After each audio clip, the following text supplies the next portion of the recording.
Kingston very much hopes, as does Leo Cullen, that time is now. Very nearly, but not quite the history men in Toulon last weekend for Wasps. Seconds away from becoming the first team to win away at the Mayo in Europe. First part of this week has been about dealing with the bumps and the bruises and the disappointments, but the latter part, Lawrence, about winning this game of rugby. Yeah, it is. I think when we looked at this group, when everyone looked at this group, certainly the Wasps players, if you'd have said to them it'd come down to the last game at home against Leinster, you've got to win that to progress to the knockout stages, they'd have taken that all day long. They've now got that opportunity. It's over to them. The referee's a Frenchman, Mathieu Reynard. He looked after the game in Dublin on the opening weekend, the weekend that made life difficult for Leinster right from the off and put Wasps in a decent position, but they've got one more push to get over the line, led by James Haskell.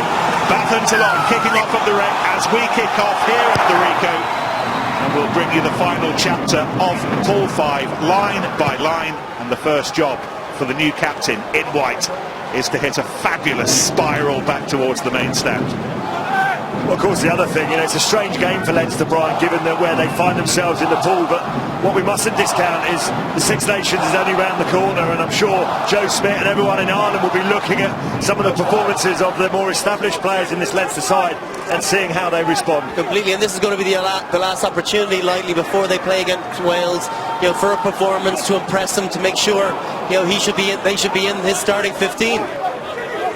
This pass from Smith was cleared up by Sam Jones. Leinster not competing at that first line out.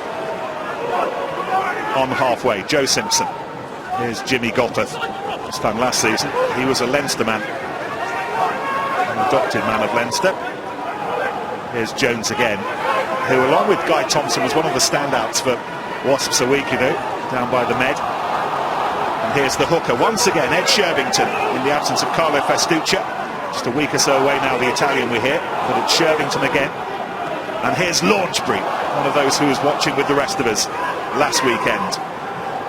He'll have his eyes on the Six Nations before too long, but not just yet. Here goes Daly, another, with international ambitions over the next 2 months as winter turns into spring.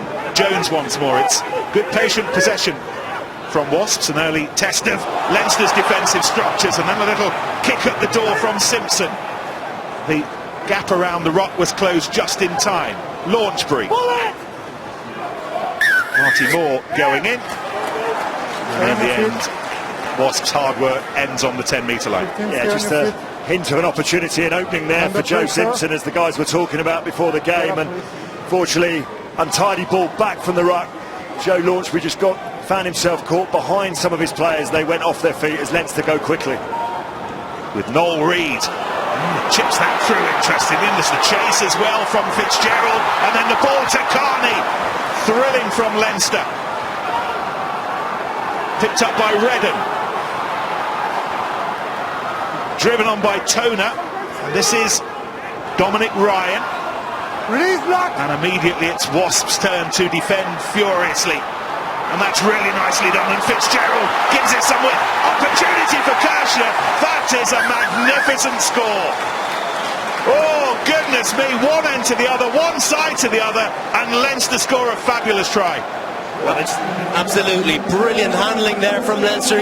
Incredibly, didn't even see Zane Kirshner. I thought they'd gotten very, very narrow, but he held his width brilliantly right out on the touchline.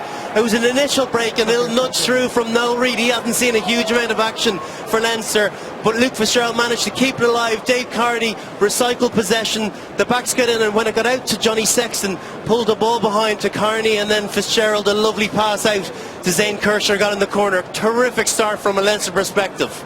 Well, I think it tells you everything about their mental attitude coming into this game. And it's everything that Dai Young didn't want. He was asking for a big start from his side, and it's Leinster who've come out firing. Took a really quick tap penalty and just caught Wasps napping a little bit there. Oh my goodness, what a score that was. And the earliest of conversion opportunities for Sexton, the captain, today.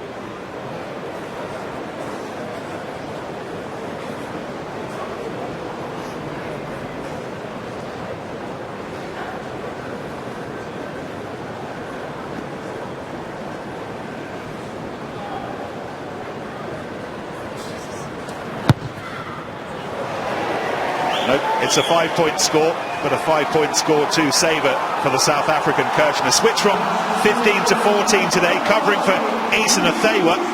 That was brilliant. Yeah, Josh Bassett, he probably didn't quite see how the sort of width that Kirchner had put on himself. It was an excellent pass to him and just had enough pace to get round the outside. Really good start from Leinster.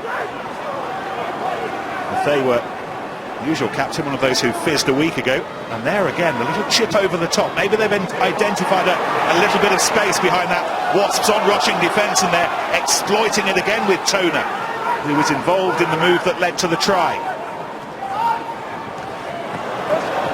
You could see what was on the mind of Sexton, and as hard as Carney worked to keep it in play, or Kirchner worked, it wasn't quite going to happen. No, we talked, Brian and I, last week about how you overcome a really hard line speed, and particularly what Ulster were looking to do against Saracens. They didn't probably do enough of that this week, certainly. Johnny Sexton and the Leinster backline keeping that Wasp defensive line very honest. We've seen 2, even 3 little chips over the top. That one not quite going to plan, Brian, but certainly a sensible tactic. It's absolutely something that Leinster have analysed. Watching last week, Joe Simpson, he is a magnificent defensive player, but he nearly goes looking for the tackle too often, gets himself in that front line defence. He needs to just get into that chip line and make sure with the hard rush defence of Wasps that there's a bit of security in behind them. Some concern for Joe Simpson. Dan Robson just retightening his laces in case. Simpson's having some fairly major treatment at the moment, just down below us on that left ankle. Yeah, it's either his ankle or his knee, isn't it? And did he land awkwardly? Just touch judge just here. Yeah, he's just turned his left ankle, isn't he? Gone over on it, and just hopefully hasn't done any ligament damage there. Might be able to run it off, but never a good sign when players put their hands behind their heads. Often it indicates they're in a little bit of pain there, and you can see him grimacing. Brian, what have you got? Yeah, we've just got a good start from Toulon. Exactly what they would have wanted. Play themselves into the game. A 40-metre penalty from James O'Connor, who's taking the kicking duties today. So a good start from them, building their lead. 3-0.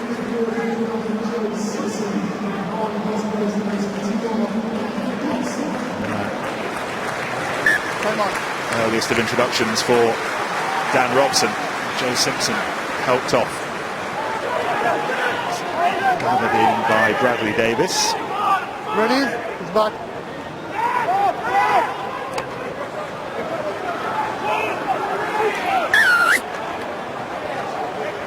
On the ground. And on the ground. Yeah, Wassaby just relieved there that Cronin, the hooker, just had his hands on the floor before he played the ball. Can't support your own body weight now, so opportunity just to calm things down after conceding that early score. But Dan Robson getting a lot more game time today than he would have expected. Simpson been that first choice starter for much of the season, and be a real test of Robson, quality player. Just really interesting watching Leinster in the first 6 or so minutes. They seem to be adapting what Wasps did to them back in, was it in November, in the RDS, where they're not committing big numbers to the rucks. Just one tackler, maybe an extra man into the ruck. We'll have to wait to see how that evolves as the game goes on. Line out taken by Jones. Smith to Robson. Involving Josh Bassett. It's been lost. Back by Release, push back. the try scorer Kirchner. Cleared away by Owen Redden. So Wasps, a proud line on his CV.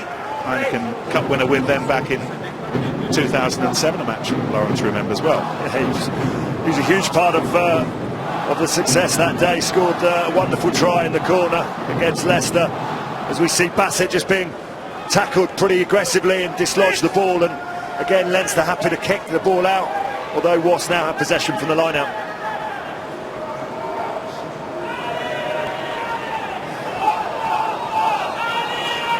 Bradley Davis hoping to win his 50th Wales cap against Ireland in Dublin in a fortnight. In terms of Wasps line out options this afternoon. Here goes the thrower in, Shervington. Gopeth was up very quickly in the face of Sexton, who wasn't hanging around.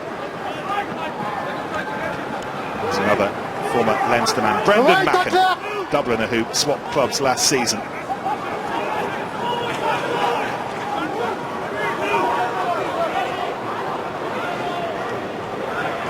Got to Shervington.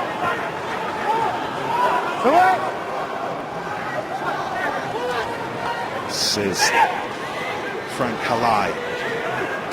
Launchbury. Leinster have got to play it out at the moment as well, so operating a man short. Gopeth, and for the first time Daly can stretch those legs, and Sexton again up very quickly. I tell you what, it was a good read, but I think it was by accident. Not sure he was onside for that one. Not sure he meant to be there either, but certainly worked out for his side. Rolling away, please. Just got up from having a word with the doctor, and there he was involved immediately. Tell you what, the referee gave him the benefit of the doubt there, as he doesn't on the second occasion. Awards Wasps a penalty, and it'll be interesting if Gopeth will give it to Daly, decide a kick for goal, or just decide, actually, having conceded 5, put it in the corner. He's having a little chat with James Haskell. Support cannot be efficient. No, where you are. Company.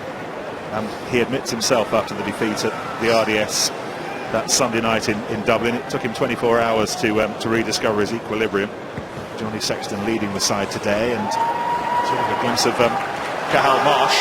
Possibly his European debut, should he be needed. He just looks like he has the wind knocked out of his sails. He just needs a minute or two to get his breath back. Oh, he took it in the head. Yeah, you can see exactly why. Brendan Macken, his teammate, former colleague, is actually going off. Whether that's an HIA. It is a head injury assessment, having collided with his old mate Brendan Macken in midfield. Come on. Stretch from launch. George Smith has it. Wasps with a little bit of momentum here. Yes, familiar organisation of George Smith, very good at the base, controlling things. Dan Robson trying to take it off him, but it's interesting. Smith was aware that he was drawing the penalty out of Leinster, didn't want to give the ball to the scrum half, because as soon as you give the ball, it's advantage over, really. Really smart decision.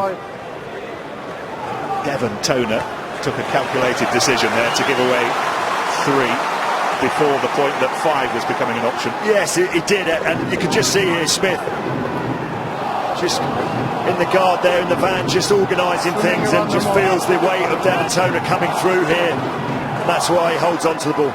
Now they've gone for the line out.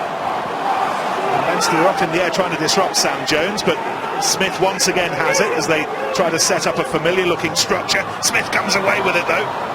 It's taken on by Halai initially, and then Robson, and then Smith picks it up, and this is the captain Mullen.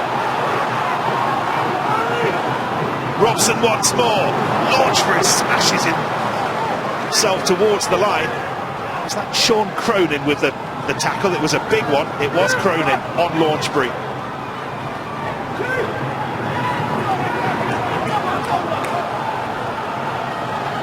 Robson to Haskell. Fitzgerald chiselled out of the way. Yeah, just Wasps runners just going in on their own at the moment. Charles Piatow's waiting for it, but it's to Launchbury once more. Haskell with Jones up in support. Taken on by Bradley Davis. His face is in the match. Sweeping wide. They've got some room here. Gopeth! Equalising try. Yeah, very smart play from Wasps. Often we see it when you take the ball in very close to the breakdown, time and time again. You narrow the defence. That's exactly what happened. And Gopeth spotted some space on that far side, switched the direction of the attack, and the Wasps looked like they always had numbers there, and he just sailed through. Quite a big gap. Really smart play close to the line. Just they kept them going the same way, and they identified that it was tight 5 were getting up out of the ruck, and when Jimmy, someone of his calibre, identifies that he has someone like Rhys Ruddock to go one-on-one against, he'll back himself all day long. Luke Fitzgerald pushed out, offer him the opportunity to go between Fitzgerald and Ruddock. Great score.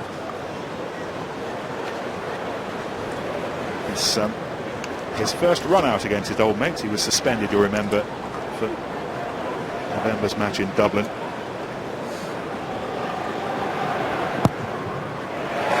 His try, his conversion has his new mates ahead. Wasps 7, Leinster 5.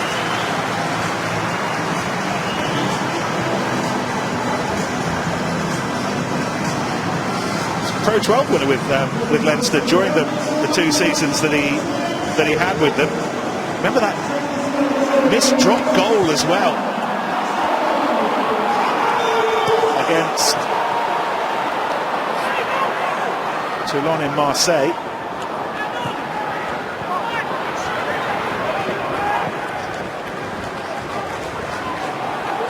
Passing.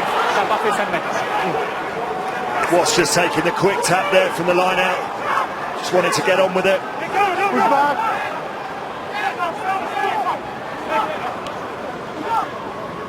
Who's back? Attention, derrière toi, il est parti devant. Derrière toi, il est parti devant.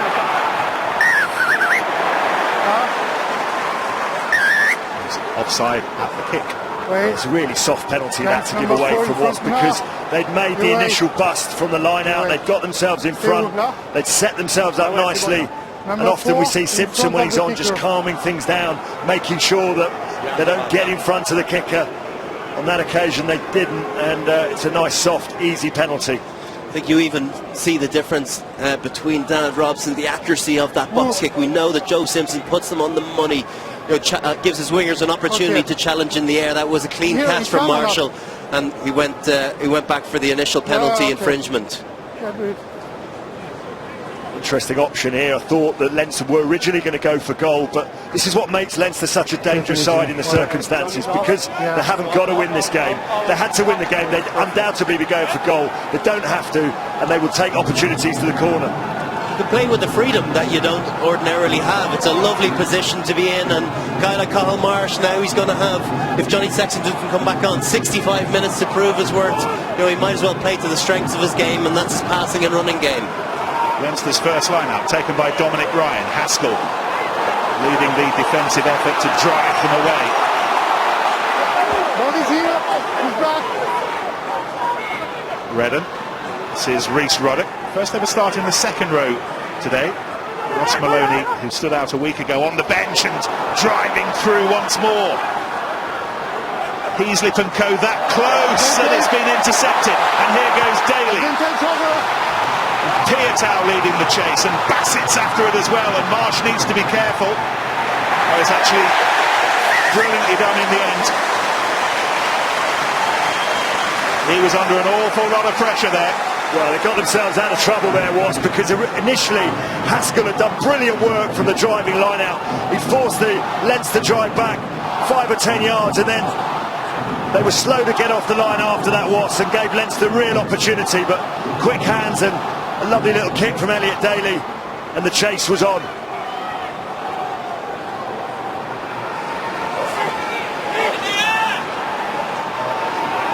Launchbury the highest, once again in a familiar position. In the back seat, George Smith.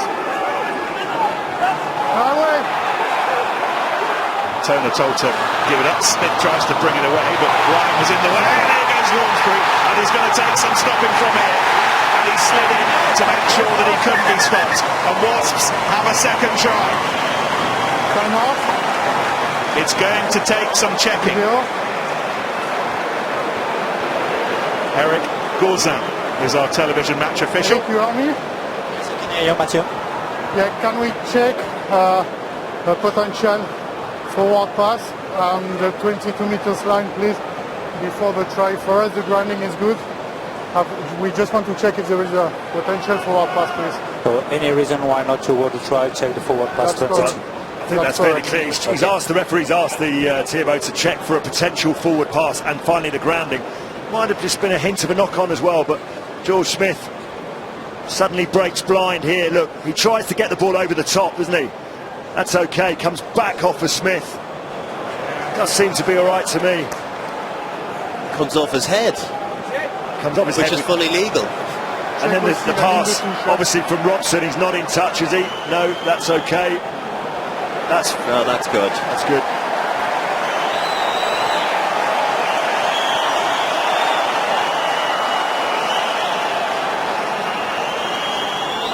It's the word about the pass that comes from Dan Robson being shuffled into touch, and he slings it back. The one thing he does brilliantly to stay in field, and I think he passes the ball back. Looks like a good try. Smith holding off Redden. That's no knock on, obviously off his head, just to make that clear. After that, I want to check if there is foot on the touchline, yes or no. Nothing wrong with that. It's heard Matthew Reynard wanting to check whether Dan Robson did have his foot on the line at this point. Ready? This angle will give it to us better. Has the ball been released? Yeah, ball's out. Not in touch. Okay, ready? Not too early decision. Okay, for me there is no forward pass because it's with the head.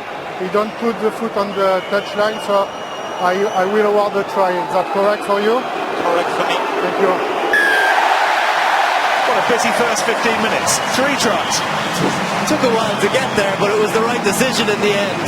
You know, it's been end-to-end stuff, and it's almost as if both teams don't have an awful lot to lose. And credit to Wasps, they're really going after this as well. They could have gone into their shell after conceding their early score. They've come back with aplomb. And they come back with that man, Joe Launchbury. He's been very strong in the line out, and he gets himself on the score sheet. Now we're hearing there's been another score at the Rec. We'll find out to who once we've watched this conversion attempt from Jimmy Gopperth.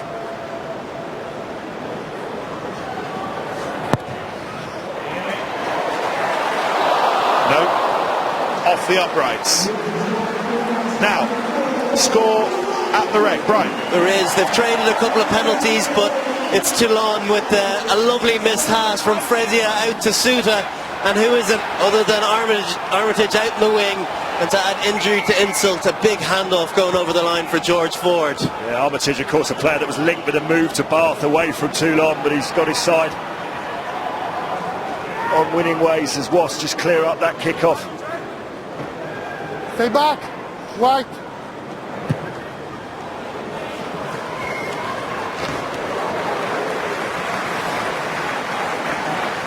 So confirmation of the score at the Rec. Reminded they kicked off at the same time here.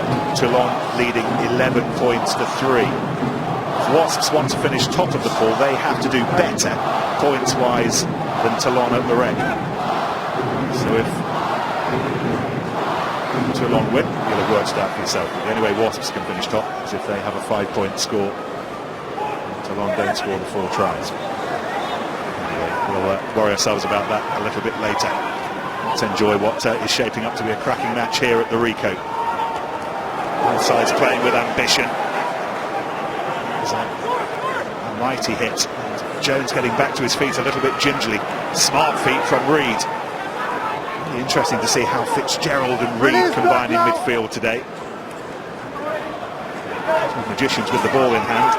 Here's the other one. Here's Luke Fitzgerald. The ball's being lost forward. Fitzgerald in ahead of Gary Ringrose today, Brian. Anyone who saw Ringrose last weekend will know exactly what a talent he is, but not quite ready in Joe Schmidt's mind for the Six Nations squad. No, he's not. He has time on his side. He's only a 20-year-old, and he's definitely a talent for the future. And Joe maybe is flexing his muscles and thinking, a lot of people are touting him for Irish honours this Six Nations.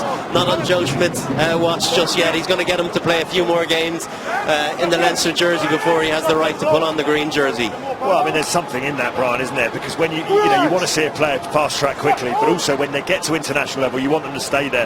You want them to really move on and not feel that they don't belong there. And I think maybe he just feels that that's a little way off. Ben Teo, the other midfield starter last weekend, on the bench today for Leinster. That's a mighty scrum, and had some practice of dealing with scrums that were under pressure in Toulon last weekend. managed to sort this one out. Now Gopeth goes cross-field, which is an interesting option. And it was straight into the arms of Carney. Redden. Marsh trying again to put that ball behind the defence. It was actually a really good option, because I don't know if Piatau had quite covered in behind. Good opportunity to get in there, but just not quite on the execution. He's actually settled in very well, all things considering. You know, it's his first game in European rugby. And he's homegrown as well. He's come through the Leinster setup. You'd never know what that looked like, would you, Nick? No, 2 meters. 2 meters. There's not much Spanish about it, is there? Very handy prospect, and we're getting an extended look at him here in the absence of Sexton, who's gone off for the head injury assessment. News of that as soon as we have it. We're hearing, by the way, that it's permanent, so Marsh has a very extended opportunity. Brilliantly done by Cronin, goodness me, to find Geordie Murphy. Here goes Fitzgerald. This is Rob Carney. Sat out last weekend, as so many of this starting 15 did. So many of the original starting 15. Change already with Marsh on for Sexton. Reid providing the link to Cronin, who's been busy to keep ball in hand. Marsh again linking up with Fitzgerald. Contract is good. That's good work by Haskell and Cope. Yeah, great work from Haskell. There was some really good runners from Leinster probing away Cronin, as you say, really dangerous around the side of those breakdowns. Look at this, wonderful pass, switch back on the inside. Look at this from a blind offload. Really nice work from Cronin. Geordie Murphy, and again, can't be too far away from George Smith. He's absolutely latched onto him. He'll know he's got Smith on his case all day. The incredible thing about George Smith is, you know, he made that a 4-second ruck when it should have been a 1-second ruck, and he made 4 bodies commit to that. So straight away you're down to 11, as opposed to if it had been clean quickly, you would have been 13-14 players on the front foot. That is the brilliance of this guy. Word of advice, I've been told in no small terms that you're not to call him England's George Smith. He will not be happy. He's just doing an old mate a favour next Wednesday. He's a coach officially, and he's in the England camp. It's just pocket money, isn't it? Well, it's not even money. It's for love. I think he was offered a little bit of money, but he just wants to do it for love, and he certainly doesn't want to be England's George Smith. So we're making that clear. Looks a bit more solid from a Wasp perspective. Robson to Gopeth. Now here goes Daly, and you can see what was on his mind, but Fitzgerald had read it. It was really nice attack and defence, actually. Really interesting that Daly just taking that out ball, wasn't he? And Fitzgerald went with him, and so the pass wasn't on the inside. Look at that. Nice out ball. They were lucky, actually, because Carl March, I don't know if he was going to get to Bassett. Taking deliberate knock-on from 13 wide. Now, was this a deliberate knock-on? We'll have another look. I just check if they're deliberate. Just having a look at the knock-on, and also, was he held, Brian, on the inside before the pass or not? That's the angle. It doesn't look good. He looks as though he's sticking the hand out. That, you know, I don't think they're going to get away with that. I think it's not going to be more than a penalty, but it certainly looks as though it is. Your decision, please. For me, it's deliberate knock-on. Okay, it will be a penalty kick here against the Satin. Right, penalty kick deliberate. Tough in his position, though, isn't it? I mean, the natural instinct has to be to put your hand out when you're so close. It is, but it's all to do with how the ball actually responds to the hand out. If it looks as though it goes up, you'll give you the benefit of the doubt. Anything batted down just is a bad picture for the referee. And anything with one hand, as opposed to two, is always going to err on the side of a penalty. Just see that again. It's the hand that prevented the ball. Inside to Brendan Macken. Penalty conceded. Line out to Wasps. Just beyond halfway. This time they do throw Toner in the air, but it's Wasps' possession. Yeah, they've gone with the 6-man line out with George Smith in at scrum half and just trying to control things at the base there. They're having some joy here. It's a launch pad for much of what's good about Wasps at the moment, and Robson on a curve, ball lost forward, and Leinster can come away with it themselves now. This is Carney. Vintage over. Redden to the new fly half. Great vision. Eventually filled by Pietau, who was within his 22. That is a very good kick. Tell you what, two exceptionally good kicks. One there from Madigan, was it? It just Carl Marsh just found a bit of space there, didn't he? He identifies that the Wasp left winger. I think it's Where's the hooker, isn't it? Shervington out on the wing, and realised he wasn't playing a half, nudged in behind, but who's returned with interest by Pietau. Great kicking duel. Throw the ball on the line right now and you stay in the middle of the line. No, Ian Madigan today, who is here, he was warming up with the team. No, stay in the middle. Okay? No, you move. I prefer you than 20. Cathal Marsh run out. He'll be absolutely critical to Leinster over the course of the next couple of months without Sexton. If I'm not happy to yeah, just having watched him over the last couple of years, Cathal Marsh has come through the academy. He's always a good playmaker, a guy that looks as though he's lots of time on the ball. But it was his kicking game that there was always a few question marks over. But you know, judging by that, he's been doing a little bit of work on it the last year and a half when I've been away. So credit to him, he's taken his opportunity well. Would help him kicking wise at the club these days. Gerben Dempsey do a lot of that kind of skill work. Yeah, I would think so. Gervin's obviously come from the academy coach, so Cathal would have been well aware of what he brought to his game. But I don't actually know who's in charge of kicking duties. I'd have to think that Gerv was well accomplished at that skill himself, so I'm sure he couldn't go too far wrong if you take pointers from him. With their own medicine, Wasps have been driven back up to the 10-metre line, and now Marsh to Fitzgerald. Lovely straightening the line there from Fitzgerald.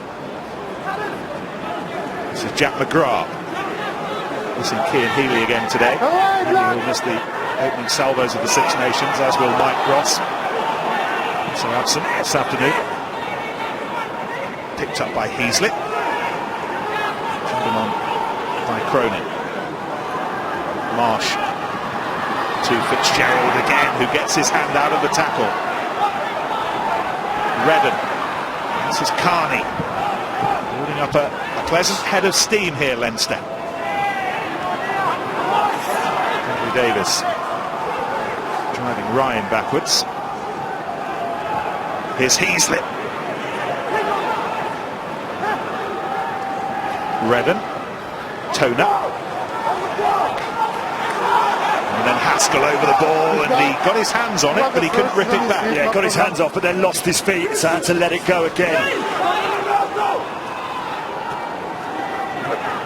McGrath running into Haskell, who again has to give it best.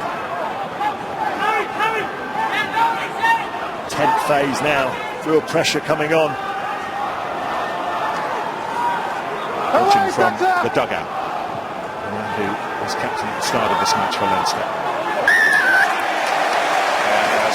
Solid decision from the referee. Just no attempt to stay Leinster to stay on their feet, clearing over the ruck, not giving George Smith any opportunity to try and steal the ball or slow the ball down. Just think, Brian, when you start to pick up and go just around the corner very close, you make it almost easier for the defensive team, and if you don't have the support with you to stay on your feet that split second longer, someone with Smith's abilities able to get in over the top and make the turnover. I also think there's a huge onus on the ball carrier rather than the guy that's latching onto him to make sure he stays on his feet. If he commits to the ground quickly, the natural fall is going to happen with the support player collapsing too, and that again is a really bad picture for the referee. George Smith, not the first penalty he's managed to draw in his lifetime. Wait. First in the line now, please. Okay.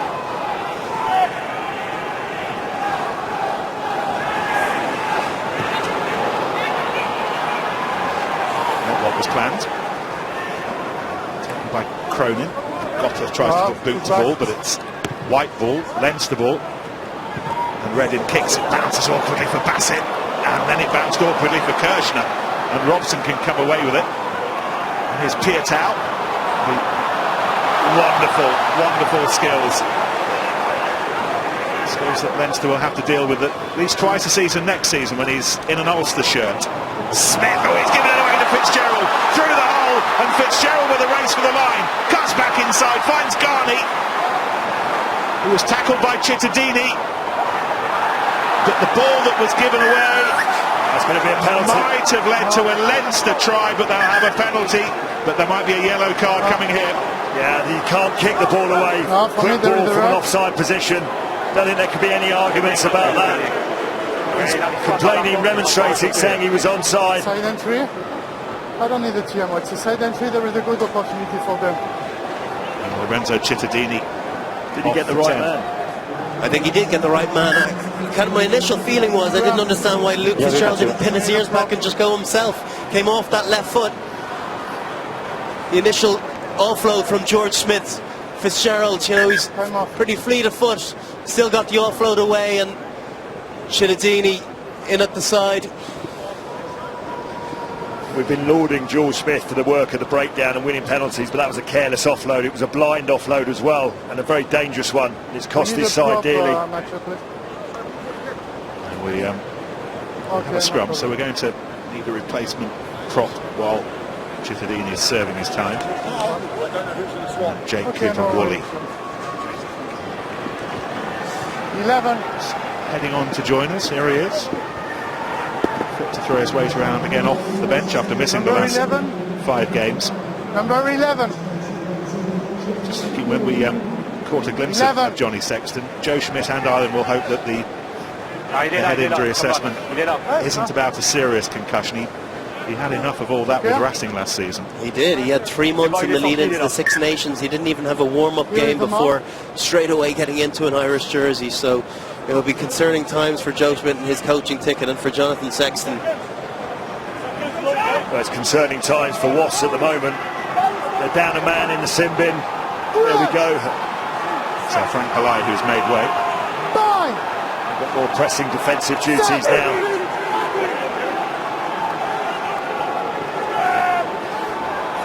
So they're down a winger. Leinster with a 5-metre scrum. This might be stretching the defence to dangerous levels from a Wasps perspective. Who would you ideally take off in that situation? It's a really interesting one, Nick. I've not seen an outside back taken off for a tight head prop before. You know, I'm looking to think, you know, ordinarily you go with a number 8 or one of your flankers, but obviously you realise that it's in around that area that they're going to be most in danger, and they want some of their best players. And also they're thinking not just for this play, obviously they want to try and stop the try, but the next 10 minutes as well. And look at Zane Kirshner, just down bottom right, stretching the fabric as much as he possibly can, and giving Charles Pietau plenty to think about.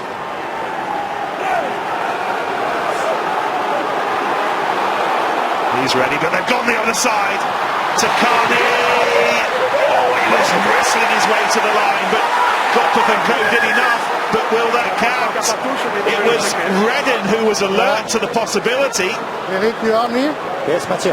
And it might be a second try. The branding, I just want to check if there is the foot on the line out, yes or no. So is there a reason why I cannot award this strike? I think he might have done brilliantly. I think it looked as though he was about to be bundled into touch. Fantastic defence from Jimmy Goppert. At the very last second, does he get the offload away? He does. He's still in the air there. I don't think there's any contact made with any part of the line or off the side of the pitch. Looks as though it goes backwards. This will give us a better look. Yeah, nothing wrong with that. That is fantastic. As long as it goes backwards. All the Wasps players are piled in. When you pile in like that, you've got to make sure you finish the job off. Is there what about the right foot of Redden? The right ankle, it comes up just before the line. It's blades of grass time, but that looks fine. Here's the decision. Do you have a decision? Yeah. There's no reason you can award a try. Thank you very much. No, well, it's Redden's try, and he was in the right position at the right time, but the work to get it away was amazing. Well, again, they just identified the space where Frank Halley had come off. You know, they decided not to take Wasps on up the guts where they had their full complement. They decided to go down that blind side where Jimmy Goppert was defending alone. He did a great job his back row piled in behind him, but a fantastic offload from Dave Carney, and a lovely little score for Owen Redden. Doesn't get that many of them. He was one of Jimmy Gopperth's good mates when they were together at Leinster. Jimmy, he was saying he likes a bit of a chops during the game. He was planning to give him the cold shoulder job. He's delivered quite a statement there to his old chum.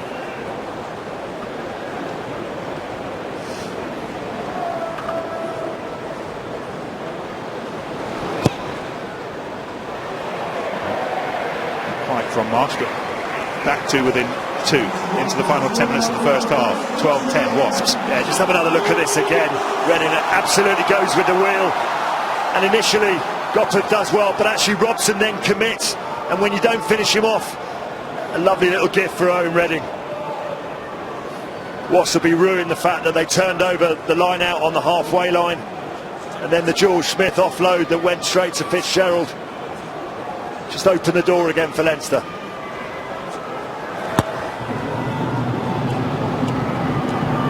Still Bath 3, Toulon 11 at the red. Match kicked off at the same time.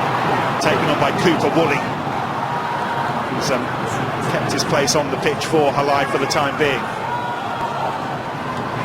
Launchbury, and this is Haskell back to Launchbury. He's already scored one of the tries.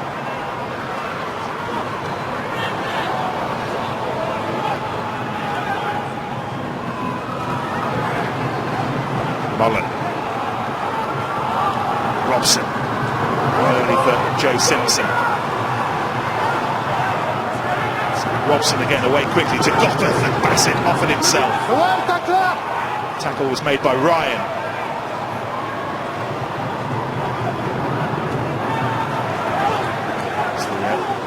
Co-captain this season, Matt Mullen, nearly led the side to that historic win on the Côte d'Azur last Sunday. Smith wrestling to get the ball down, which he manages to do. Haskell. Determination there. Plenty of talk that he'll be England 7 in a fortnight. We will see. Macken, no way through for him. Here goes Jones. Haskell. Smith driving out Artie Moore to clear that ball. Toner doing his best to hold that ball up. Wasps forcing it down. Now drop goal from Gopperth, on its way, and he didn't like it from the moment it left his boot. And memories of the one that he missed in that semi-final against Toulon in Marseille last season. I mean, it's not for me to criticise, but they don't get much easier than that, do they, Brian? I mean, he's hooked that badly, isn't he? He certainly had plenty of time on it. It's never been something in my recollection the last 2 years of a big part of his arsenal was the drop kick. I can't envisage or remember too many of them going over when he was in a Leinster jersey. Obviously that one last year was a big one in the semi-final. But I kind of got the sense that Wasps were really helping themselves in that last quarter there. They could have done with a little bit more deception, or maybe tipping on the odd ball rather than one-out ball carriers. Makes it very easy target to line up who's got the ball and double team those ball carriers. So let's just confirm how things look in Pool 5 at the moment. Teams who are first and second this morning, both leading at the moment. You would imagine, certainly for Toulon, they will be quarter-finalists, and 19 points should be enough for Wasps as well, but as we know, an awful lot of water to run under both bridges in the West Midlands and down in the West Country before either of those can sort themselves out. Dai Young has been very clear with his instructions. Just get out there and win the game. They've got 2 tries so far, but Leinster very much in this match as Matt Mullen gets seen to there. Took a hefty knock on that last ball carry he made. He's of course in that England squad and could well feature in the Six Nations himself.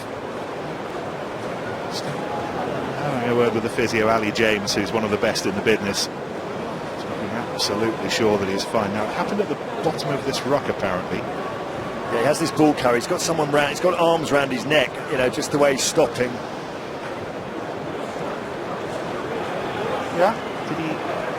Did he run into Dominic Ryan perhaps just before he went down? Anyway, he's a tough old boot. And He will, Time on. you'd imagine, head off to get it. No, he's fine. He doesn't even need the. He is a tough old boot, you're right. He doesn't even need the HIA. Anyway, on we go with Cooper Woolley. Half-time at the Rec, by the way. Bath 6, Toulon 11. Toulon, for the time being, topping this pool. Still a few more carrots to munch before we reach the break here. No advantage. Fast knock on here. Yeah, Wasps got a little loose pass, I think, from Bradley Davis, but there was the original knock-on from the little 22 dink by Leinster. Thought Launchbury had fielded it himself, but yeah, it's Rob Carney, isn't it, that just knocks it on, and Wasps will be grateful to have a scrum opportunity midfield. Be interested to see what the options are here, Brian, for this Wasps back line. Again, obviously, assistant referee there, just you know, having a number down, you just have to look at trying to consolidate your lead. You know, you're down a man, 3 minutes left on the sin bin, so no, nothing too elaborate. A switch play, get your back into the game, and then just get numbers around the corner. A couple of reset scrums will do them, wouldn't it?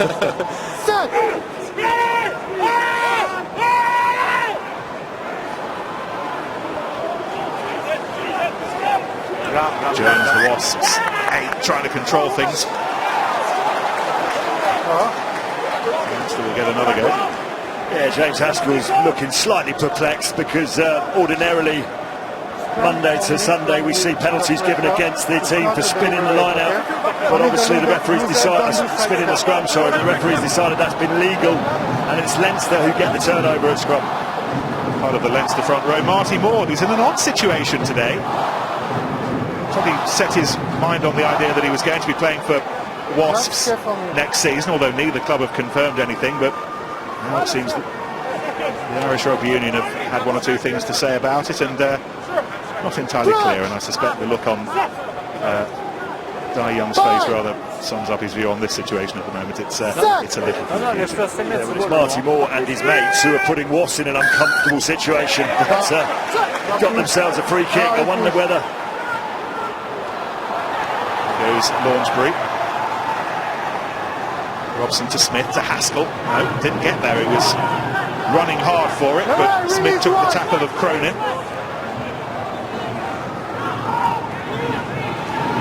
Here goes Jones, who just looking again has caught the eye. Sorry, Nick, just looking at Gopperth, he's just marching his troops and wondering, is he setting himself up for another opportunity and a drop goal? The best way of doing that is by trying to go and score a 5-pointer, not thinking drop goal, think attack first of all. Far right is Charles Piatow for Wasps. Meantime, carrying on with the ploughing work up the middle. It was snatched up by Robson, he was under some pressure. And again, it's Sam Jones, Guy Thompson's toe injury keeping him out. They don't need to go for the drop goal, they draw the penalty. Now they'll be delighted with that Wasp because Leinster, to Brian's point earlier on, just trying to apply a little bit more pressure at the breakdown, but in doing so they've just overcommitted and drawn the penalty, and Wasps, given the situation they're in, minute and a half on the sin bin left, James Haskell quite sensibly points to the post and just try and increase that lead to 5. Sam Jones is really strong ball carry. Heaslip just gets caught on the wrong side, finds it hard to roll away, and the referee's not giving him much time at all. Yeah, I don't think you can have too many complaints about that. You know that the referee, as soon as you fall, you know, and let the tackle happen and you fall on the opposition side, in the olden days you used to get chewed for it. Nowadays the referee tell you to get out of the way. You've got half a second. You lie there for any longer than that, you're liable for penalty.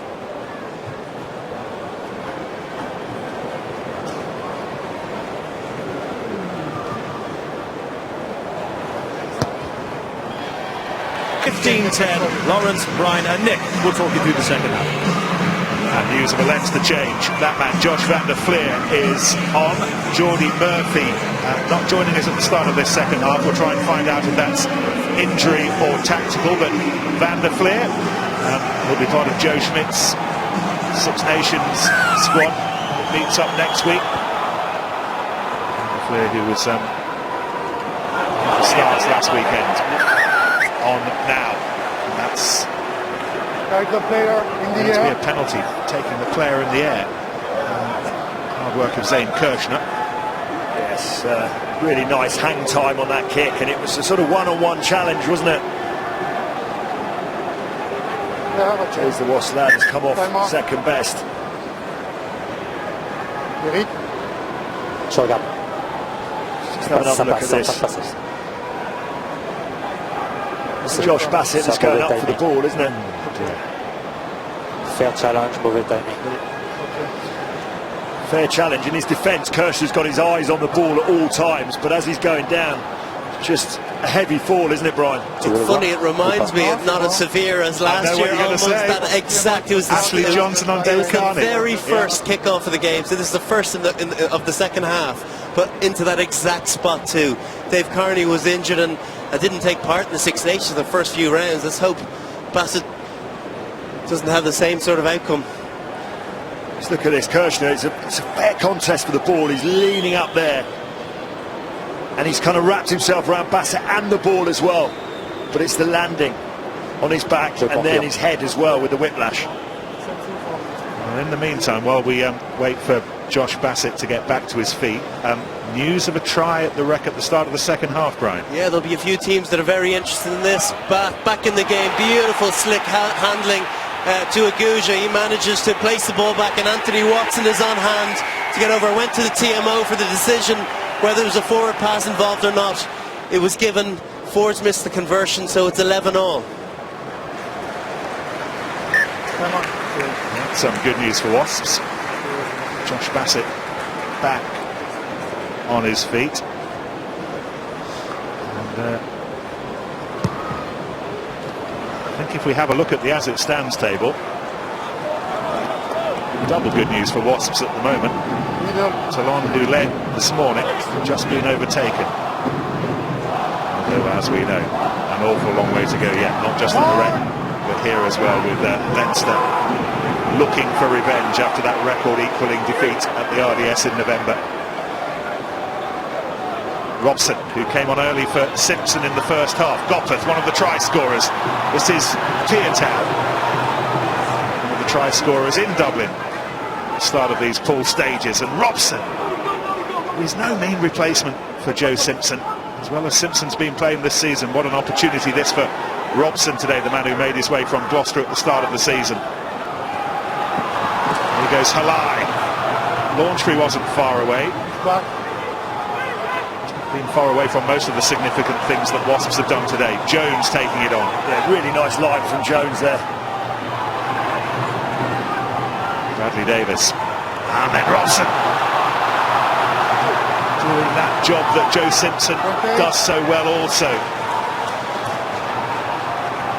Playing the penalty advantage, a referee from Leinster body line over the top. Mullen giving it some air to Gopeth and then flicks back up for Bassett.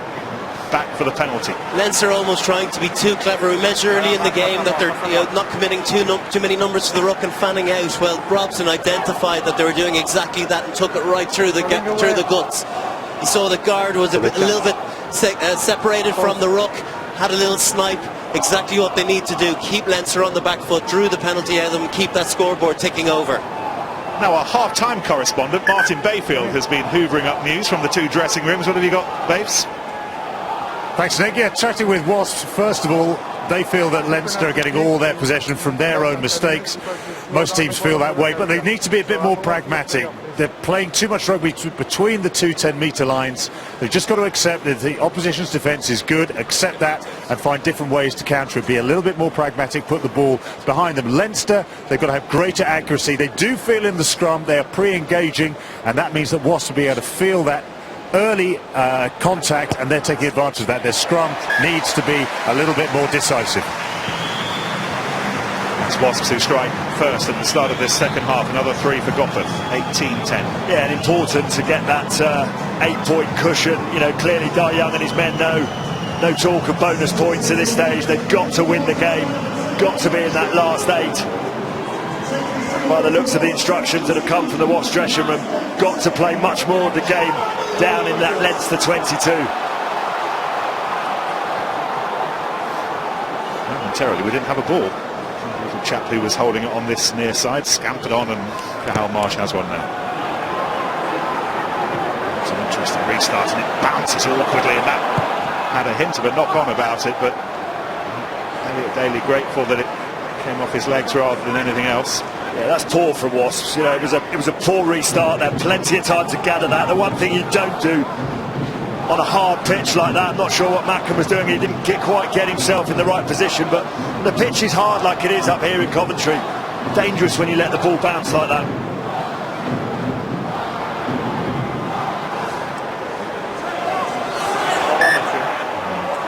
Knocked straight to Ryan. It's doubly difficult because not only was the ball thrown in not straight, but then they jumped across the line, which probably gave the picture to the referee. Simple decision. Put in straight. The line out and the line out numbers, one of the things that is just perplexing Leo Cullen a little bit so far this season. It's not really where he knows it ought to be. No, it's not been. You know, both scrum and line out, I think, are below 80% success rate. That's really not good enough at this level to get yourself out of the group. And so, you know, it's definitely a work on. They've managed to actually translate a much better form in that area in the Pro 12. It just hasn't happened for them in Europe, and as a result, they brought them to the table. And the score from the wreck. Bath have taken the lead with a penalty. They lead 14-11. Nita, Daly bursting through. Is this to be the decisive moment? On his bike, over the line, and the quarter-finals. A homing interview for Wasps. Wow, that is a magnificent try. That is a guy in so much great form and with so much confidence right now. Brilliant. I thought he had taken the wrong option by not giving the ball back into Robson when he was given it. Well, look at this, Brian. It's such a well-worked move. Gopperth, the run around with Robson. We've seen that. Look at the lovely line. And as you say, he went on that outline, but he knew he had the pace to get there. Robson is no slouch himself. He backed himself. He made a quick change of direction. Look at that. Stepped in, stepped out, and turned on the afterburners. Great score from Daly. Just pinned his ears back, absolutely magnificent. When Robson came around the corner, himself and Daly both picked on Luke Fitzgerald. He had to make a call. He went for Robson, gave the little offload, and that was Daly through the gap. And the rest, you know, that's a man with bundle loads of confidence with a great finish. And we were enjoying our conversation in the dining bus about whether to go for him or Jonathan Joseph in England's 13 shirt. Eddie Jones has got some options. I really like this guy. You know, he's been a coming player for a number of years now. He's played, I think he's played over 100 times for Wasps. He's still a very young guy, so he's got plenty of experience at this level. I think he's actually ready to step up to the next level. You know, that educated left boot, along with that searing pace, that outside arc, they're lovely things to have at the highest level. Now, at the end of this weekend, we'll look back on pivotal moments. Was this one of them? Just as Bath were taking the lead against Toulon at the wreck, Elliot Daly was doing that for Wasps. Yeah, it could be a pivotal moment for Wasps. Could also be a pivotal moment in that selection, because no doubt Eddie Jones will be reluctant to play uncapped players away from home in the opening game, but maybe, just maybe, that little breakthrough from Daly could be the difference.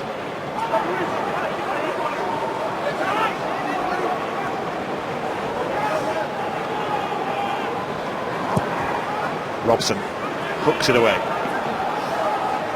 We'll confirm how things look table-wise in Pool 5. Next time the ball goes out of play, but let's have a look at what Carney has on in mind. Oh, that's magic from Carney.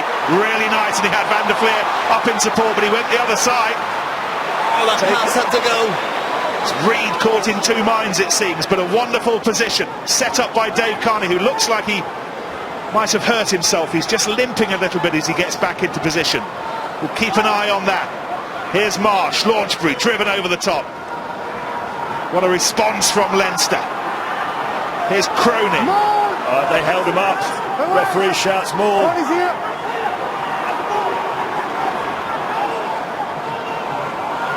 Toner waits for it.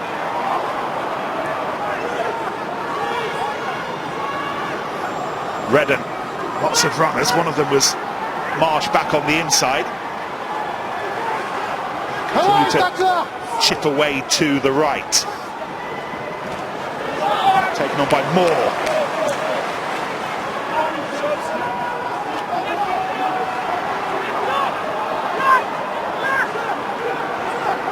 Once again.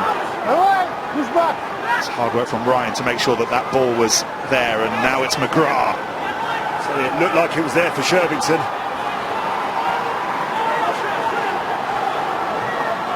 Heaslip scampering in. Now Marsh, now Fitzgerald, what's on his mind? Held up by Gopeth and Davis, and Piatow comes in as well. Gopeth making it absolutely clear that he's trying to get away. Not really, but he's just waving his arms around. It's Van der Fleer. Dramatic start to his Champions Cup career with that try off the bench against Bath at the Rec. He's looking for another one here. Just joined the party. Most phases in the match so far. Leinster off in search of an immediate response to Daly's try. Clear out from Toner. Marsh flipped back inside for Carney, who's clearly none the worse for wear. Marsh once more. Now Reid. No way through for the time being. And the ball's lost forward, and in the end that Wasps defence just a little bit too insistent, and that move ends in the slippery hands of Rhys Ruddock. We've got to say away by Daly. That's excellent defence, Nick. That's 19 phases they defended before that clearance kick from Daly. Kirshner, rather resigned look on his face, just hammers it back up to halfway. Now let's just check how things look in Pool 5. Wasps ahead, with Bath ahead at the Rec against Toulon. As things stand, if it stays this way, Wasps putting themselves in the picture for a home semi-final, home quarter-final rather. They might think that they need 4 tries to secure that. Yeah, but it's certainly not going to be enough for Toulon. They need to win down in the Rec. 17 points we know is not going to be enough to get you there, so they'll know that going into this game. So they've got a big 24 minutes left ahead of them to keep themselves in the competition. The 3 times champions, the defending champions, on red alert down at the Rec. We'll keep our eyes on that. That match, by the way, on BT Sport 2. So we'll keep an eye while also watching this one. This is Fitzgerald for Leinster. Sprung to life again, having conceded that long distance try to Wasps outside centre, taken on by Josh van der Fleer. Dutch family tree, but he was born in Dublin, he grew up in Wicklow, and is part of the Six Nations picture now, and Bassett wasn't far away.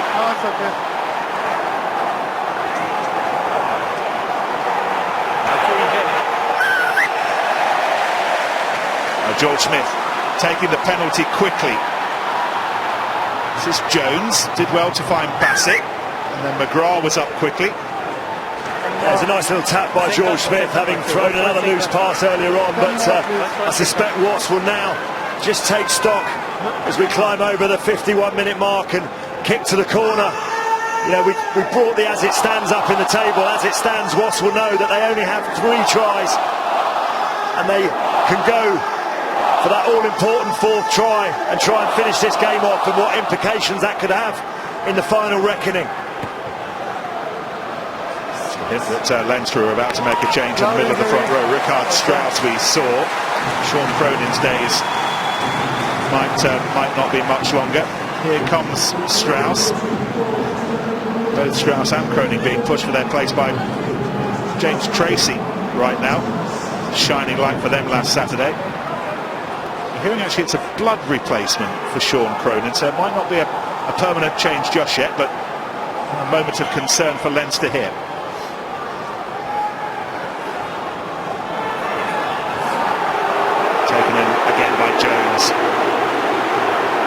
Penalty's going to go immediately against Rhys Ruddock for coming in around the side. It was Jones initially who took the ball. This will be much the same. Pop it back in the corner, I would imagine. Just a little warning from the referee to Leinster as well. Decision to move him up from the back row to the second row. Today they've got... I don't want side entry, I want play loyal more. Okay, so have a word to the player. If we need to change the behavior of the player to give a yellow card, I will do it. Jamie Heaslip and the other 7 in the maul at the moment, being put under a lot of pressure as they have been all match by I think the referee's just asking Jamie Heaslip to have a word with the side. He said, I will be prepared if I need to go to the pocket. They were just trying to put pressure on the line out initially. Really good opportunity for Wasps now. Launchbury took it, set it up despite the surge from Leinster's defence. This is going to be very hard to defend. Up to the line, penalty try, and Wasps have a fourth. And it might not just be the quarter-finals, it might be a home quarter-final back here at the Rico. That's worth drinking to. Yeah, the flags are waving. Wasps know they're on their way. Referee did warn Leinster, and it's almost on the back of that warning that Wasps kicked for the corner. They knew they almost had the referee's consent to drive the ball again, and that man George Smith probably felt like he came up with the try. Launchbury's been towering all afternoon. Look at that, Smith in again. It's that same player, Rhys Ruddock. Sure that whether the referee's just gone with the penalty try and not yellow carded him. Could have easily gone to the pocket as well. This goes over. Wasps have scored 20 unanswered points. They have. In the meantime, what's happening at the Rec, Brian? Just as we were talking about, 3 times champions Toulon not going down without a fight. Bit of a speculative kick from Quade Cooper, threw it up in the air. Dave Denton managed to gather the ball, but that absolute out-and-out poacher, Brian Havana, sniffing where you know he's always going to be, always gets in that passing channel and gets in for an easy score. Missed the conversion though. I think that's rugby parlance for goal hanging, isn't it, really? 16-14, Toulon lead. At the moment, doesn't affect the top of the table. Wasps top, by the way, despite the fact that they've both got 20, because when 2 teams are level in the same pool, it goes on points difference in the 2 fixtures between the 2. It's going to be interesting, because you've got to think that message has got to Toulon. They will know that Wasps have already secured a bonus point and look likely to win, so they will now be pushing for tries. They will, Ernst, but they've got to think about winning the game too, you know. So they're only 2 points ahead. You're right. You know, ideally they'll want to get a bonus out of it, but first and foremost got to win that match. Still a little bit of meat on this bone. Let's not be too envious of what's on other people's plates at the moment. We're thoroughly enjoying this at the Rico as Leinster try and engineer their way back in. Brian, what's going on from Leinster's point of view? They've coughed up 20 unanswered points. They look like they were bang back in it when Owen Redden scored that try to pull them back within 2. Yeah, they haven't really looked as though they've come out in this second half. They've been all defence and look as though they're happy to absorb Wasps and counter-punch any opportunities they get. They just have seemed very flat since coming out at half-time. It was a really high-energy first half, but haven't seen any of that enthusiasm in any of their players, and they need someone to kind of instigate that passion back into their game.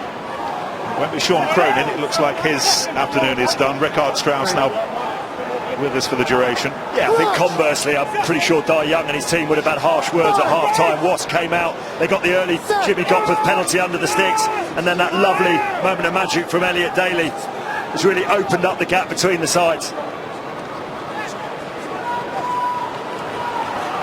This is Peartow.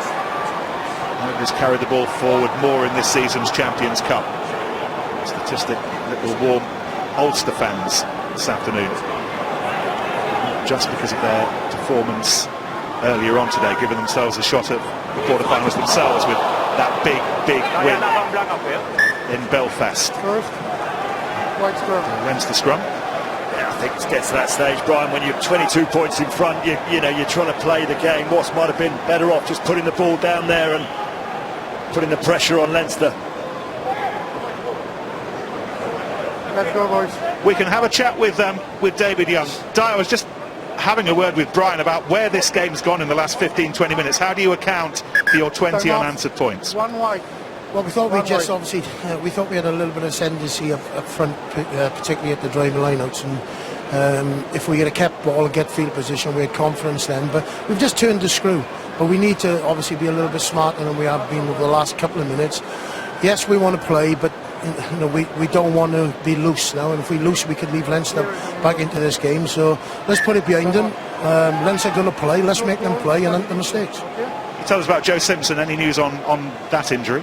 Yeah, he's looking at obviously gone over on his ankle. Too early to tell, and keep our fingers crossed he's not too bad, Nick, really. All right, thanks, Di. Thank you. Cheers, mate. Grudge! 9! There he is. 7! Wrapped up like Lawrence's kebab later on tonight. The red for chili sauce. Ready. Marsh, who's been with us pretty much from the off with Johnny Sexton's early injury. Noel Reid. It's been a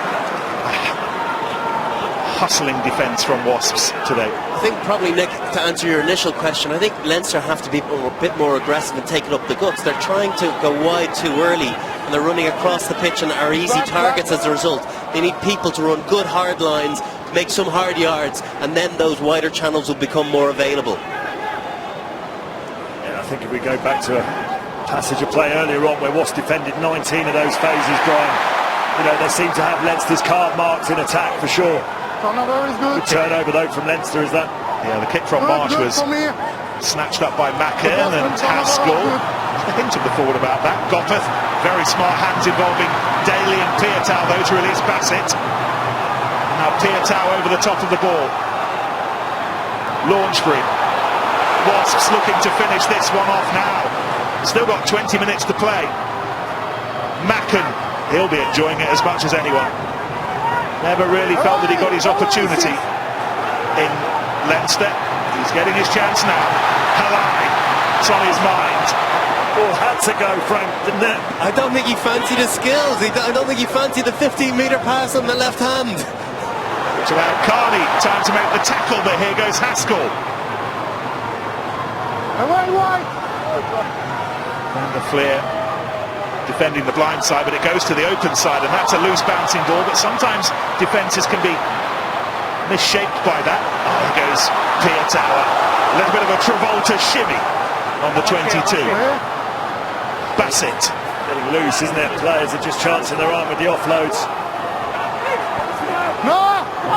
It's a penalty, isn't it?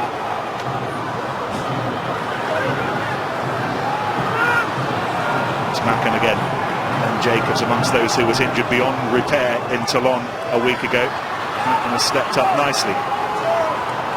And it's time for Leinster to do what they can defensively. Haskell. Have Mullen in support. Mullen part of the clear-out crew.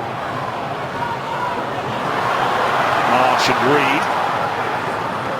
Quickly in Leinster's midfield defence, but still the short-range threat there from the Midlanders.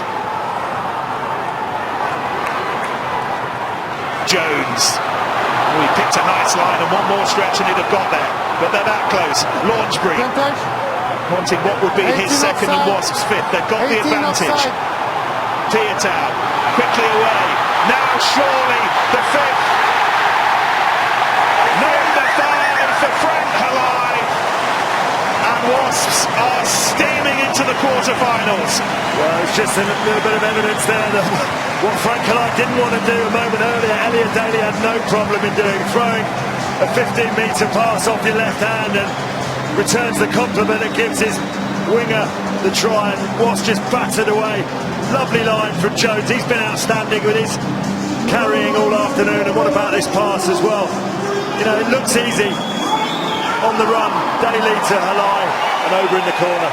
I know we've banged on a fair bit about George Smith and how fantastic he's been, but it's the cool head on shoulders when you need it. Don't get white line fever, don't bang away at the ruck the whole time. The space is out wide. He's the one called that throws that first pass to Goppert and that allows Halai to get in the corner. Another excellently worked team try.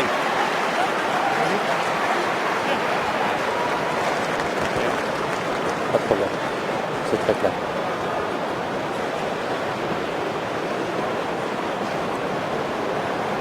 There's a Leinster player who's leaving us. We're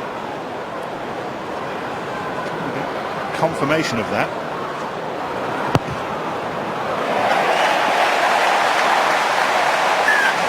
Looks like it's Marty Moore who has gone off injured as Goppeth adds the conversion. Michael Bent and Peter Dooley on But this is the try that absolutely ends the debate. Yeah, Nick, from an Irish perspective, that's not a sight that Joe Schmidt will be happy seeing Marty Moore being helped off the field. We're not plush with front row forwards and tight heads in particular at the moment in Ireland. And Mike Ross will certainly miss the first couple of weekends of the Six Nations, and good for Marty Moore either, who may well be announced as a Wasps player next week. We'll wait and see. He's lit the determination that it gets no worse than this.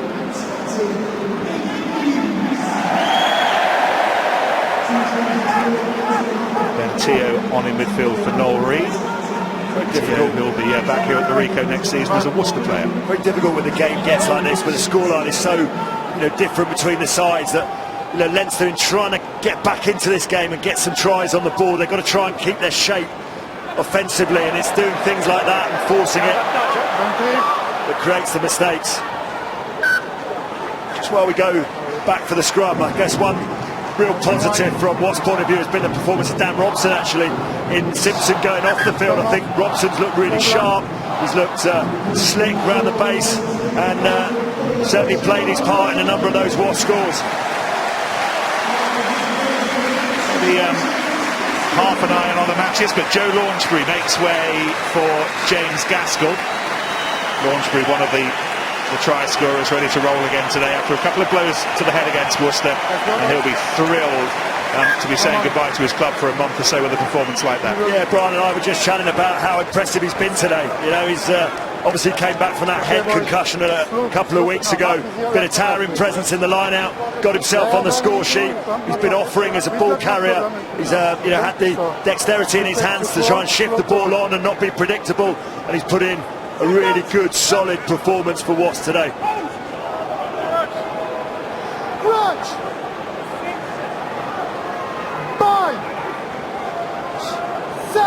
You'll notice Nathan Hughes at the back of that scrum now for Wasps. First game for him since before Christmas, since he injured his calf in the win at Bath. Not ready to be an England player just yet, but he's not far away from qualifying in the summer. There's Heasley.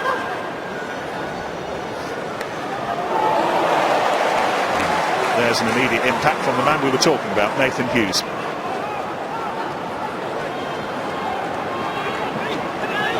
Taken on by Luke Fitzgerald. Ashley Johnson as well. It's Redden. It's not getting any easier for Leinster, is it? When you bring on the likes of Ashley Johnson and Hughes, no. There's Ashley Johnson, the atomizer, as I think we'll now call him, as Brian and Madden might rather not call him. What we were talking about if you were with us last weekend. Havana's try, by the way, still the difference between Toulon and Bath at the wreck into the final 10 minutes down there, and Toulon leading 16-14. Still short of a fourth bonus point scoring try, which means that Wasps, for the time being, are top of this pool 5. Ball is here. No way, push back.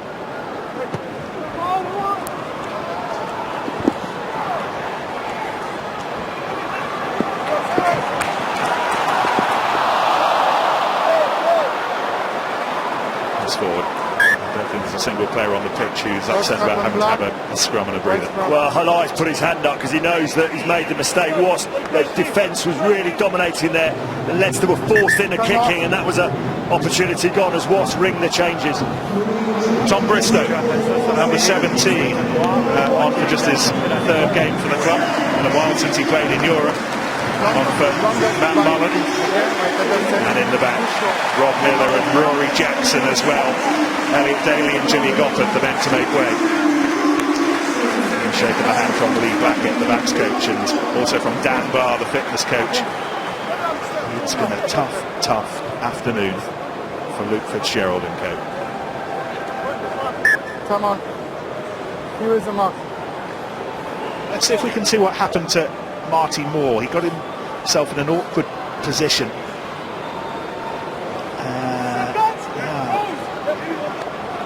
Sam Jones with the roll, and he got his leg in an awkward position as well. It's one of his best skills is getting down You know, he's got such a low centre of gravity. Getting down, latching onto the ball. He's pretty difficult to move when he gets in there early. Just as that looks as though he potentially rolled that medial ligament in his knee or ankle, perhaps. Marsh. Redden flicks it away. Taken on by Teo. This is Van der Fleer. Release, Black! Over 15 minutes to go here at the Rico.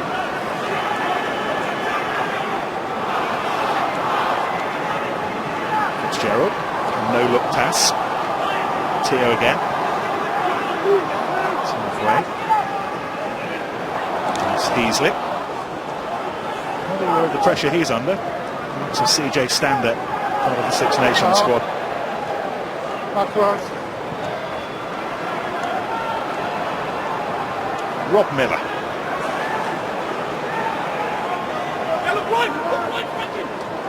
Strauss trying to step over the top, but He ripped the ball, there is not knock on. Leinster ball won it back.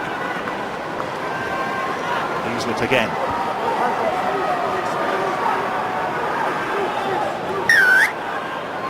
Don't touch the scrum half, please, Black.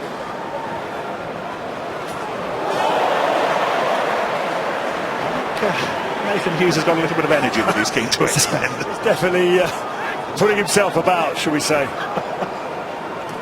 Now Johnson very nearly intercepted, but a little bit of a juggle. Second one.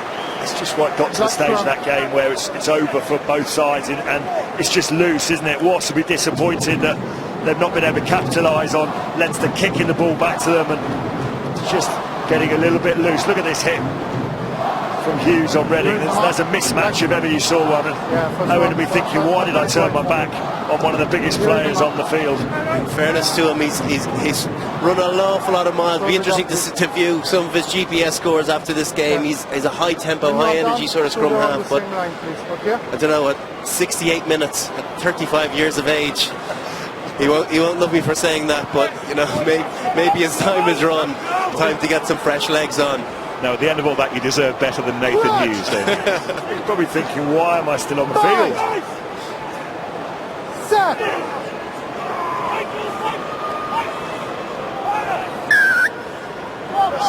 Clear early push from Wasps. Yeah, that's the second time they've done that in this little set. Again, discipline, just letting them down. Taken on by Dominic Ryan. Try in the win against Wasps in Dublin last season. Seems a while ago now. Van der Fleer. Tackled by Davis, but it's still Leinster ball. This is Strauss. Again, they've worked their way up into a very promising position. Redden once more to Heaslett. Who's back?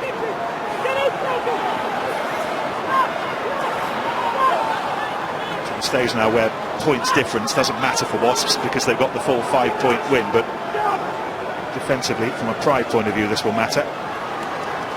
Likewise for Leinster and Teo. He did well to get it away off the floor to Carney.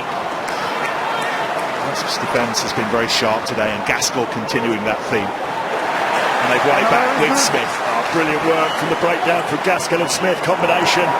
Jackson puts boots to ball and clears, and that's been symptomatic of the second half, Brian, isn't it? As Leinster have tried very hard, throwing everything at Wasps, but they've had the answers.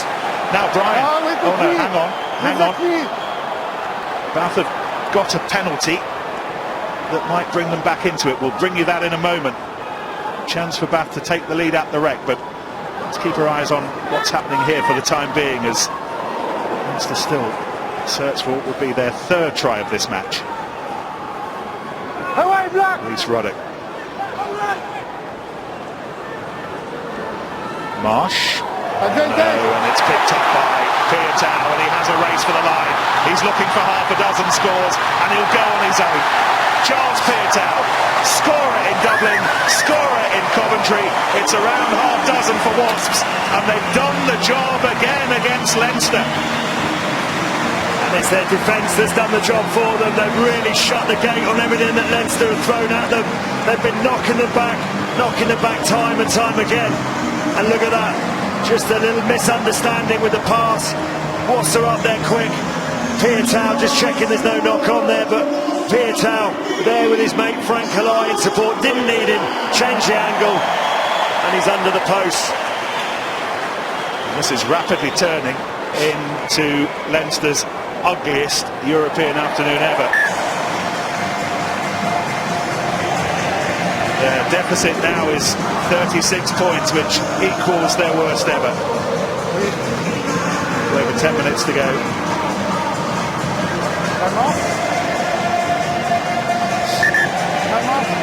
By the way, Bath missed the kick to take the lead at the wreck, so Toulon still ahead, but they still need another try for the full 5-point win. I have to say, there's a few get-out-of-jail cards that Toulon are using. I thought they used it last week with that narrow victory over Wasps.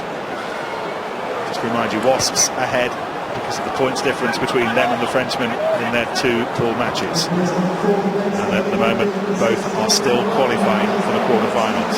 Just on that point, Lawrence, it's ominous that Toulon still seem to be able to manage to get across the line. You know, in those very, very close encounters, is still able to forge out victory from the jaws of defeat. It's a sign of a good side, and a side that's given themselves a chance come April, bring some form into it. And maybe we'll see a Toulon of the last 3 years in those months. Yeah, you're quite right, Brian. They're not playing anywhere near the sort of form. They haven't hit the heights of the last few years, but you know, to go away from home, a place like the Wreck is not easy to win down there and just be nudging yourself in front. It may just come to rue the fact that it looks like they may not go on and win this group and have to go away from home in the quarter-finals. However, James O'Connor's just scored a penalty, so they've stretched their lead. It's 19-14 now to Toulon at the Wreck. To go there, and the final 5 minutes are a little bit further ahead than us. 3 minutes to go. Another 8 minutes to go here, and plenty of time for Leinster to at least go away with a 3rd try, but not like that.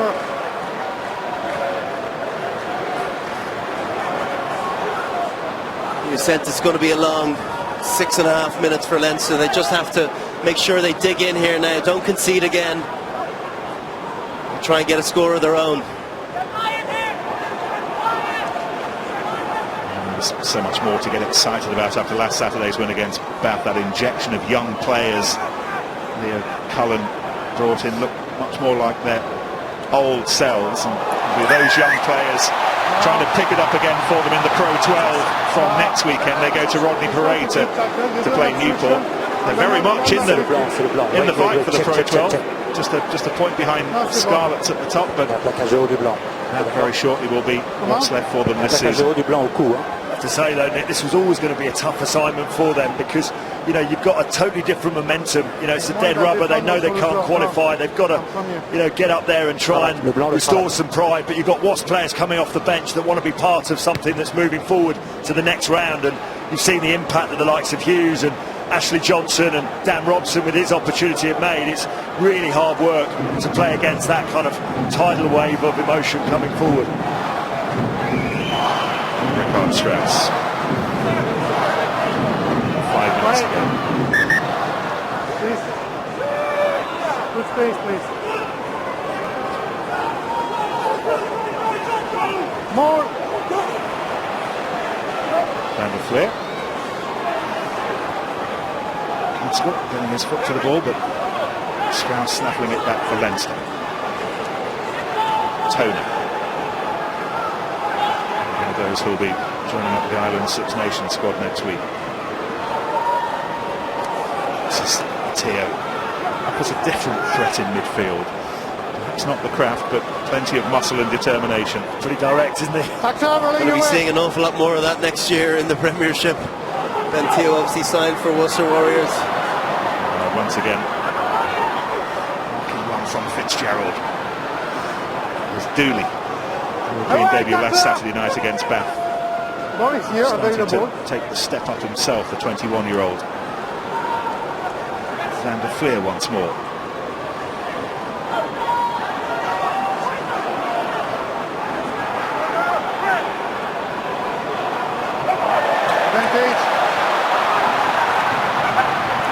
Once again looking to capitalise on Leinster misfortune, but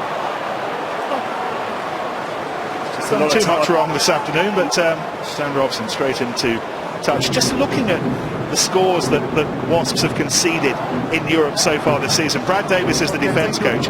They've been averaging 12 points a match in a pool that includes Leinster and Toulon and Bath. You're conceding less than a dozen points a match. You're putting yourself in with a chance, aren't you? You really are. Everyone knows that you win trophies under defence. You can build around that. Once you have that in place, you can work your attack game around it.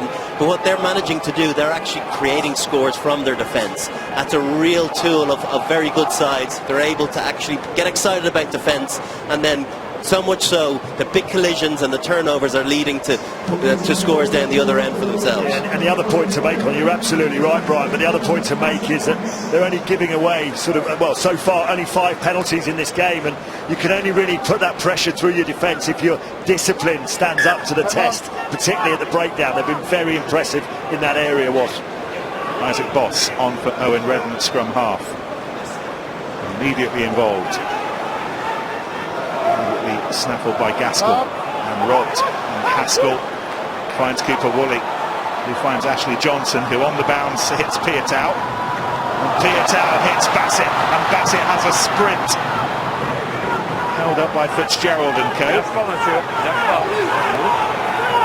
Smith managing to fork that ball out with a little bit of stud work, and it worked. Despite all that hard work, the ball rather dribbles out of play. Sensible, isn't it? He didn't lift his leg and stamp on anyone. It's just gave that little nudge with the right boot just to dislodge the ball. Almost refreshing to see it back. You know, it's obviously been outlawed for the right reasons because it's all about player welfare. But you know, if a player is lying on the ball, there is the legality of trying to ruck over the ball, provided you are actually rucking at the ball and not on the body. Bit of old-fashioned rucking, bit of old-fashioned language as well, so apologies for that. Not from Brian or Lawrence, they were word perfect, but a little bit down on the pitch. A final score from the rec, by the way. Toulon have won 19-14, which might be enough to take them into the quarter-finals, but it won't be enough to top the pool. That will definitely be Wasps now. Johnson will have a penalty. It's Lawrence's job to pick the Heineken man of the match, and now's as good a time as any, I suppose. Yeah, it's a difficult choice today because there's so many outstanding players for the men in black. You know, superbly led by James Haskell. I thought Joe Launchbury, we've mentioned already, has been outstanding. George Smith has been, pretty awesome too. Brendan Macken in the centres showed up very, very well. But it's his partner in the centre, Elliot Daly. You know, this game has had some very, very big moments, but that wonderful try, which was a team try, but finished off with his pace, could be the difference, and that was the one that really took the game away from Leinster, and Elliot Daly is our Heineken man of the match. He'll rightly join up with England at Pennyhill Park with a big smile on his face. How big a part will he play in the Six Nations? This is Nathan Hughes off in search of a 7th try. Not quite, but that close. Someone's got to score it, surely. They're only inches away from the line.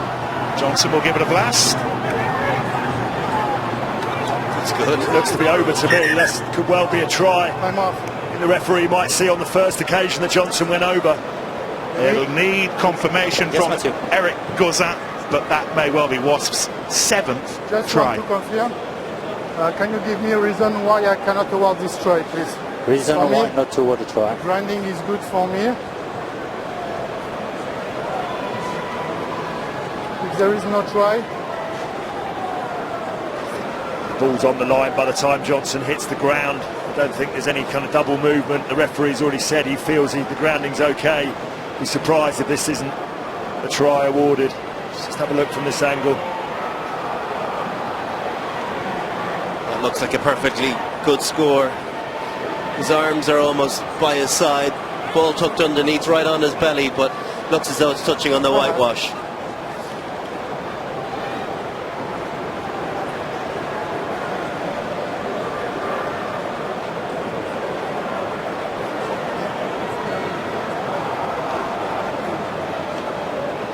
Do I have a decision? yes. If there's no reason, you may award a try. Okay, I may award the try. Confirmation of Wasps' 7th try scored by Ashley Johnson, and this now officially a record European defeat for Leinster. It's another ugly, ugly day at the hands of David Young's Wasps. I think you've got to feel for Leinster a little bit. It was always going to be a tough assignment, just mentally more than anything else, just given where they stood.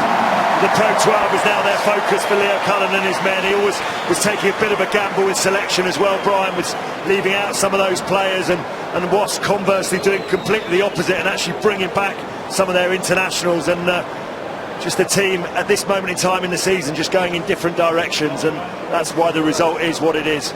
You're right, Lawrence. It's never easy watching your old team struggle. You know, they've been kept pointless in the second half. But if there is, you know, from a Leinster perspective or an old friend perspective, one shining light, I'm delighted to see the great performance you mentioned as a potential man of the match candidate in Brendan Mackin. He hasn't done anything outrageous today, just done a lot of really good things well. It didn't work out for him in Leinster, but a huge performance from him, and really pleased.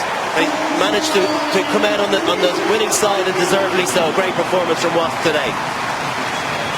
Rory Jackson missing the conversion, but the scoreline, goodness me.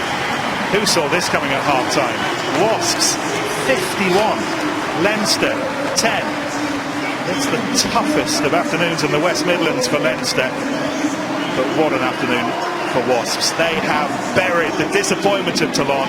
They've surged into the quarterfinals. They've topped the pool, and they may yet be at home here at the Rico in the last day. Just about the perfect couple of hours for them. Yeah, I think who would have seen this result, but who would have seen Wasps topping this group? I mean, you know, there's undoubtedly, it was a mouth-watering group when the draw was made. 9 trophies between all of them, but undoubtedly Wasps were also earmarked as possibly making